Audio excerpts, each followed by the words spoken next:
ചാലത്തറയ്ക്കും അമ്മാറത്തറയ്ക്കുമിടയിലെ ഇടുങ്ങിയ Kottayam medical college ആശുപത്രിയിലെ അപകടത്തിൽ മരിച്ച ബിന്ദുവിന്റെ വീട്ടിൽ ചാണ്ടി ഉമ്മൻ ബിന്ദുവിന്റെ അമ്മയോട് സംസാരിക്കുന്നു തത്സമയം.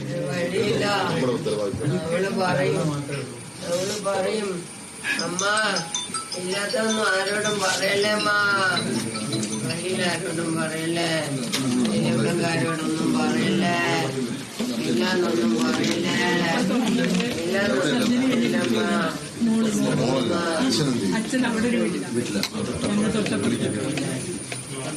വീട്ടിനോടൊന്നും പറയല്ലേ അമ്മ, അറിയില്ല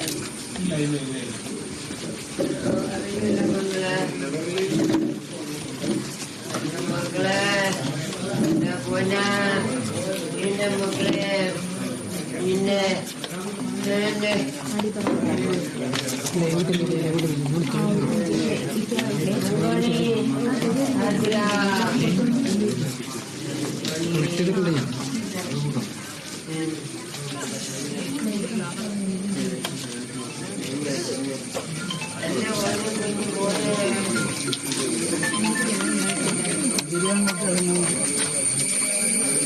കോട്ടയം മെഡിക്കൽ കോളേജ് ആശുപത്രിയിൽ കെട്ടിടം തകർന്നു വീണ് മരിച്ച ബിന്ദുവിന്റെ സംസ്കാര ചടങ്ങുകൾ അല്പസമയത്തിനകം ആരംഭിക്കാൻ പോകുന്നു. തലയോലപ്പറമ്പിലെ വീട്ടിലാണ് മൃതദേഹം എത്തിച്ചിരിക്കുന്നത്.